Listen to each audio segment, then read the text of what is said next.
Në Shkodër ka nisur edicioni i dytë i panajirit të librit të Banë të Lirë. Ky panajir organizohet në datët 28-30 maj, ku hapi u zhvillua në oborrin e katedrales së Shkodrës. Në fjalën e tij, famultari i Shkodrës Dom Vlash Palaj tha se libri dhe jeta ka një lidhje të mistershme. Libri dhe jeta ka një lidhje të mistershme. Martin Heidegger, sipas mejet një ndër përfaqësuesit më të mirë të ekzistencializmit të shekullit të kaluar, të i shekullit të dy luftrave botnore, theksonte asnjë epokë e njerëzimit nuk e ka njoft njeriu më pak se sa kjo e jona. Libri rrëfen jetën, aty më mirë se askund njihet njeriu. Njeriu nuk do të kishte shpërthyr në ato mënyra, sikur ta njihte më mirë vetveten, duke e shkaktuar tragjedinë e luftrave botnore.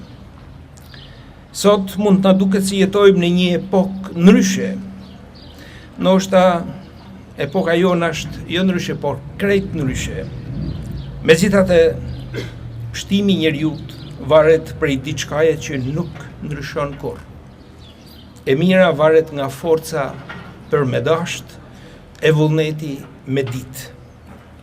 Sekreti i një jete të jetuar denjësisht, me duket se fshihet tek simbioza mes arsyeve të zemrës që kërkojnë me dasht dhe tek ato të mendjes që kërkojnë gjithmonë me njohë.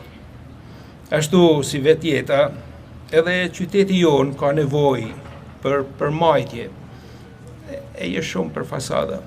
Ndërsa një nga organizatorët, Stefan Gjabaliku, u shpreh shqetësuar se po jetojmë në një kohë ku Shkodra është në krizë sepse shkodranët nuk kanë liberi, ndërsa kishte kritika për autoritetet lokale. Po jetojmë një kohë ku krize, ku qyteti ynë i dashur, qyteti në të cilin ka lind letërsia, qyteti ku ka lind libri, ku kanë lind bibliotekat e para, ku kemi pas libraritë e para, është në krizë.